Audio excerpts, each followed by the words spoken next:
तो ये काफ़ी कॉमनली आस्क्ड क्वेश्चंस हैं इंटरव्यू के, किसी भी कोर कंपनी के इंटरव्यू में।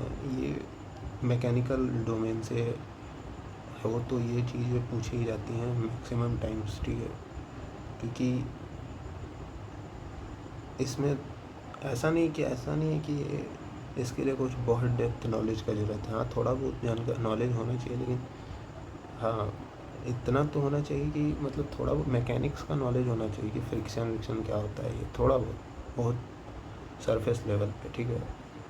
तो ट्रैक्टर का क्या सीनरी होता है, ट्रैक्टर कैसा ड्राइव होता है, फ्रंट व्हील ड्राइव होता है, रियर व्हील ड्राइव होता है कि ऑल व्हील ड्राइव होता है? ये होता है रियर व्हील ड्राइव। अभी रियर व्हील ड्राइव क्या होता है, आधे लोग को तो यही नहीं पता होगा पर बहुत लोगों को नहीं पता होगा।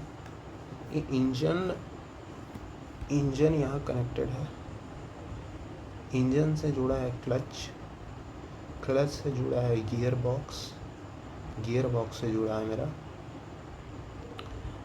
डिफरेंशियल, और डिफरेंशियल से पावर चला जाता है चक्कों पे, ठीक है। ये मेरा फ्रंट व्हील ड्राइव है। 1 मिनट,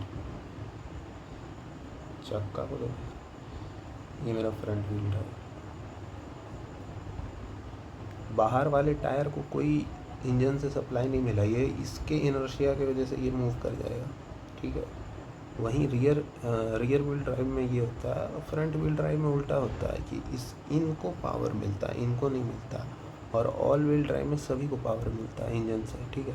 तो बेस्ट क्या है, ऑल व्हील ड्राइव। लेकिन क्या है, पैसा लगाओ, पैसा लगता है भाई। दोनों इंजन को पावर दें, दोनों चारों टायर को पावर दे रहे हैं, तो मतलब सभी टायर्स को अगर पावर दे रहे हैं इंजन से, तो जो कॉम्प्लेक्सिटीज़ होगा वो बढ़ जाएगा, तो कॉस्ट भी बढ़ेगा, ठीक है। दूसरा सबसे बड़ा, अच्छा अब आते हैं इस पे। देखो 2 तरह का चीज़ होता है, देखो कार और ट्रैक्टर, 2 चीज़ को अगर बात करें तो कार में ज़्यादातर जो काम होता है वो स्पीड का काम होता है। हाँ, नो डाउट टॉर्क का भी, देखो 2 चीज़ है, स्पीड और टॉर्क। नो डाउट टॉर्क का भी काम होता है। अगर आप गाड़ी को पहाड़ी पे चढ़ा रहे हो, या आपका कार है, ठीक है, तो इसमें अगर 5वें गियर पे अगर अपनी गाड़ी को चढ़ाना चालू कर दोगे तो नहीं चलेगा, क्योंकि 5वें गियर पे जो गियर शिफ्ट कर देंगे ना, तो 5वें गियर पे स्पीड बढ़ता है, टॉर्क काफ़ी कम हो जाएगा और पीछे चल जाएगा ये, ठीक है। तो वहाँ फर्स्ट गियर में रखना होता है गाड़ी को। इवन स्टार्टिंग के समय, स्टार्ट में जब हम लोग गियर शिफ्ट करते हैं तो हमको फर्स्ट गियर में रखना होता है अपने गाड़ी को, ताकि ज़्यादा टॉर्क मिले। बाद में स्पीड का रिक्वायरमेंट होता है, पर हाँ बाद में स्पीड का रिक्वायरमेंट होता है। हम अपने क्लच को डिसएंगेज करके अपना गियर को, हाँ क्लच को डिसएंगेज करके अपना गियर चेंज कर लेंगे। हमेशा एक चीज़ याद रखना कि बिना क्लच पैडल दबाए अगर गियर चेंज कर रहे हैं तो भाई बहुत बर्बादी होने वाला है, ठीक है। ये जो नए लोग जो गाड़ी चलाना सीखते हैं ना, नए लोग बिना क्लच पैडल दबाए ही गियर शिफ्ट कर देते हैं, ठीक है। अरे कार में देखते हो ना, कार में नीचे में लगा रहता है क्लच पैडल, ठीक है, और यहाँ पे सीटर रहता है, यहाँ पे ये रहता है, ठीक है। इसको दबा देते हैं, इसको चेंज करते हैं तो गियर चेंज हो जाता है। यहाँ पे पेडल, कुछ लोग का ये भी गंदा आदत होता है बार बार इस पेडल को प्रेस करना, ठीक है, उस पर बाद में है। तो इससे बहुत बर्बादी हो सकता है। क्या होता है वो बाद में बताना सही रहेगा। इस पर सडन लोडिंग पड़ता है, ठीक, बाद में ठीक है, उसको बाद में ही डिस्कस करना बढ़िया रहेगा, ठीक है, जब हम गियर बॉक्स का वर्किंग बताएंगे, ठीक है, गियर बॉक्स का। अब देखो हम बता ही देते हैं कि क्लच पैडल दबाए बिना अगर गियर चेंज कर लेंगे तो क्या, अरे क्लच पैडल दबाए बगैर अगर हम गियर शिफ्ट करते हैं तो उससे दिक्कत क्या होता है, क्योंकि कुछ लोग नॉलेज टेस्ट करते हैं, ठीक है, बोलेंगे कि इसको आता ही नहीं था इसलिए नहीं बताया, ठीक है। हाँ देखो क्या ये इंजन है, इंजन के साथ अगर मान लो क्लच होता ही नहीं, ठीक है, ये क्या है, ये फ्लाई व्हील है, फ्लाई व्हील से जुड़ा ये ड्राइविंग शाफ्ट, ये है गियर बॉक्स, शुरू में हमको टॉर्क का रिक्वायरमेंट ज़्यादा है तो हम अपना गियर जो है न्यूट्रल से फर्स्ट गियर पे शिफ्ट किए, ठीक है। और देखो ये इंजन तो ऑन था, ये मूव कर रहा था 400 आरपीएम पे। ये क्या था, ये कितने आरपीएम पे था, ये भी 400 आरपीएम पे घुसेगा। ये जो काउंटर शाफ्ट से जो ये गियर, दूसरा गियर जो है जिसको इसके साथ मैच में, ये तो स्टैटिक कंडीशन है। जब 400 आरपीएम का 400 आरपीएम का कोई चीज़ एक स्टैटिक पार्ट पे लगेगा, ये इम्पैक्ट लोड क्रिएट करेगा, ठीक है, जिसके वजह से इम्पैक्ट स्ट्रेसेस डेवलप होंगे और ये बर्बाद हो जाएगा। इसलिए जो नए नए जो लोग सीखते हैं ना, यही सब चीज़ ड्राइविंग में सिखाया जाता है, ठीक है। तो क्या बात कर रहे थे, स्पीड और टॉर्क का। ट्रैक्टर को लेकर कहीं कोई 250 किलोमीटर दूर तक हम लोग ले नहीं जाते हैं ट्रैक्टर को, तो स्पीड का रिक्वायरमेंट होता नहीं है। कार से हम लोग 200-250 किलोमीटर जाते हैं, तो यहाँ स्पीड का रिक्वायरमेंट भी है, कहीं जगह टॉर्क का भी होता है। ट्रैक्टर का मेन काम है भाई, एक तो एग्रीकल्चर इंडस्ट्री में इसका काम है, दूसरा काम होता है कि सामान ढो करके, ईटा बालू ढो करके कंस्ट्रक्शन साइट वगैरह में ले जाना। मतलब ये रफ जगह पे चलता है, मतलब जहाँ पे प्लेन रोड नहीं है, कंडीशंस फेवरेबल नहीं है। खेतों में क्या होता है, खेतों में स्मूथ थोड़ी रहता है, तो इस वजह से क्या होता है कि कोफिशिएंट ऑफ फ्रिक्शन काफ़ी ज़्यादा होता है। उसके वजह से क्या होता है कि देखो, टॉर्क मेरे को काफ़ी हाई चाहिए होगा। अगर मेरे को हल जोतना है तो टॉर्क बहुत ज़्यादा चाहिए होगा। तो टॉर्क इंक्रीज़ करने के लिए कोई दिमाग लगाया कि भाई ट्रैक्टर को क्या करो कि 4-4, 5-5 सिलेंडर लगा दो, तो उसे मल्टी सिलेंडर इंजन लगा दो ट्रैक्टर के अंदर, टॉर्क बढ़ जाएगा। अगर मल्टी सिलेंडर इंजन लगाएंगे तो जो हमारे किसान भाई हैं वो मर जाएंगे। मल्टी सिलेंडर इंजन लगा देंगे तो ट्रैक्टर जो 2 लाख 3 लाख में आ रहा है ना, 25 लाख का आने लगेगा। तो फिर पता चला कि बोलेंगे कि खेत हटाओ यहाँ पे, फिर खेत सिर्फ एक ही काम के लिए बचेगा। फिर खेत एक ही काम के लिए बचेगा, उसके बारे में हम नहीं बोलना चाहते। हाँ देखो क्या है कि कई बार हम लोग को चाहिए होता है मैकेनिकल एडवांटेज, ठीक है। लीवर देखो, सबसे बेस्ट एग्जांपल इसका ये स्क्रू जैक।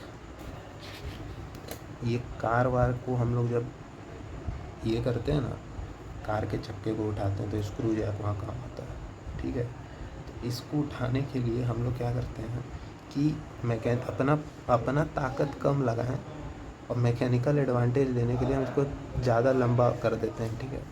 लंबाई ज़्यादा करने से इसको एफ़र्ट कम लगता है, बहुत डिस्टर्बेंस है भाई, एफ़र्ट कम लगता है इसको उठाने में, ठीक है। ठीक है, बहुत नॉइज़ है, ठीक है, चलो कोई दिक्कत नहीं, एफ़र्ट कम लगता है, ठीक है। वही काम यहाँ भी किया गया है, रेडियस बढ़ाने। देखो इंजन को हम चेंज नहीं कर सकते, इंजन से जो पावर आ रहा है वो कांस्टेंट है भाई। मेरा औकात नहीं है 10-10 सिलेंडर इंजन का लगाने का। एक बार गूगल में सर्च करना 10 सिलेंडर इंजन के बारे में, कौन सी गाड़ियाँ हैं जिसमें 10 सिलेंडर इंजन से यूज होते हैं, आएगा रोल्स रॉयस, और मेरे को याद नहीं है और भी बहुत सारा है जिसका दाम होता है 2.5 करोड़। तो ट्रैक्टर तो किसान मर जाएगा, ठीक है। हाँ, तो हम लोग क्या कि इसके रेडियस को बढ़ा दिए, क्योंकि जो इंजन से जो पावर आ रहा है उसके कारण यहाँ पे जो पावर ट्रांसफ़र होगा, ठीक है, इसके एक्सल पे, ठीक है, जो फोर्स ट्रांसफ़र होगा वो एक फिक्स वैल्यू होगा, ठीक है, यहाँ पे भी और यहाँ पे भी। अब एक केस में तुमने रेडियस छोटा रखा, एक केस में रेडियस बड़ा रखा, तो क्या होगा कि रेडियस छोटा होने से टर्निंग इफेक्ट कम आएगा एज कम्पेयर टू दिस। तो पता चला कहीं कीचड़ आ गया या अनइवन, खेत में तो क्या हाल होता है पता ही है, कहीं पे कुछ हो गया, कहीं पे स्किडिंग का चांसेस होता है, ठीक है। तो उस केस में क्या होता है कि कीचड़ विचड़ में जब फंस जाता है तो इसको ज़्यादा फोर्स चाहिए होता है उससे निकलने के लिए, ठीक है। प्योर रोलिंग मोशन पड़े छोड़ो, मैकेनिक्स में नहीं घुसेंगे, ठीक है, ज़्यादा इतना मैकेनिक्स ही बहुत लोग को भारी लगेगा, ठीक है।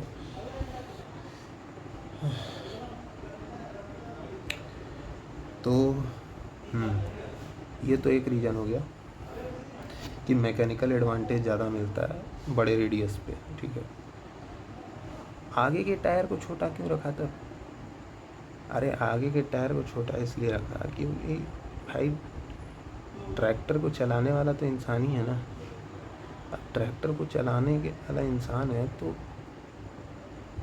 स्टीयरिंग में आसानी पड़ेगा, ठीक है। जितना बड़ा टायर होगा उसको घुमाने में उतना एफर्ट लगेगा, ठीक है। तुम एक बड़ा वाला साइकिल लेना, ठीक है, जिसका वो होता नहीं है एक बहुत बड़ा साइकिल, उससे मोड़ करके देखना, और एक बच्चों वाला साइकिल लेना, उससे मोड़ करके देखना किसमें एफर्ट कम किसमें लगता है, ठीक है। तो ये आंसर क्लियर, स्टीयरिंग में आसानी पड़ता है इसलिए ये लगाते हैं। और भी रीज़न्स होते हैं, ठीक है। हाँ, एक रीज़न ये भी है कि देखो मान लो ये मार्कर को एक टायर की तरफ बिहेव करे, ठीक है, और ये रोल कर रहा है, ठीक है, तो इसका ऑलमोस्ट जो कांटेक्ट है वो लाइन कांटेक्ट है। वहीं पे अगर कोई इस तरह का बॉडी हो, पावर बैंक टाइप का बॉडी हो जो कि सर्कुलर हो, तो इसका कॉन्टैक्टिंग सरफेस इतना होगा, ठीक है। मतलब पावर बैंक का एग्जांपल लेना गलत है, मतलब सर्कुलर सरफेस कॉन्टैक्टिंग सरफेस ज़्यादा होने से क्या होता है कि जैसे ये है, ठीक है, उसकी वजह से क्या होगा कि इसके ऊपर जो नॉर्मल फोर्सेस एक्ट करेंगे वो ज़्यादा होंगे, जिसके कारण फ्रिक्शन जो मिलेगा इसको सफिशिएंट मिलेगा और एक प्योर रोलिंग करते हुए ये जाएगा, ठीक है। खैर ये समझ में आया तो अच्छा बात है, नहीं समझ में आया तो भूल जाओ उसको।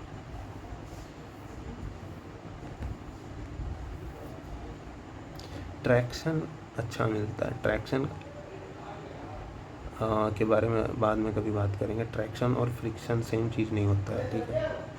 ट्रैक्शन ऑलमोस्ट सेम चीज़ लोग बोलते हैं सेम होता है, लेकिन होता नहीं है, ठीक है।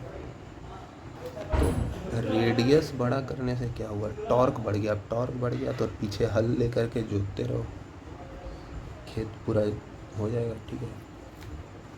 खेत पूरा मतलब जो भी काम होता है प्लोइंग वगैरह का वो हो जाएगा। तीसरा सबसे इम्पॉर्टेंट पॉइंट है वेट डिस्ट्रीब्यूशन। ये भी बहुत इंपॉर्टेंट फैक्टर है। ये हमने उसका साइड भी बना दिया, ट्रैक्टर कम बुलडोजर ज़्यादा लग रहा है, ठीक है। अब बुलडोजर में भी वही सेम फंडा लगता है। तो यहाँ पे क्या होता है कि बड़ा टायर लेने से क्या होता है कि जो उसका एक्सल होता है, एक्सल जो मेरा रियर व्हील का जो एक्सल का होता है उसका सतह से दूरी काफ़ी ज़्यादा होता है। अगर ये दूरी ज़्यादा है तो जब हम खेत में जोतने के लिए पीछे जो लोड्स को कैरी कर रहे हैं, ठीक है, हल वल ले रहे हैं ना, ठीक है, उस लोड की वजह से एक चांसेस होता है कि कहीं ऐसा ना हो कि ये ऊपर उड़ जाए, मतलब टॉपल हो जाए, टॉपलिंग पड़े हो ना मैकेनिक्स, वही चीज़ है। तो ये जो लार्ज डिस्टेंस है from the surface of the ground, ये इस चीज़ को मेंटेन करता है और यहाँ पे इसको स्टेबल करके रखता है, ठीक है। इतना, और अगर हम लोग बस इतना ही जानना था, ठीक है।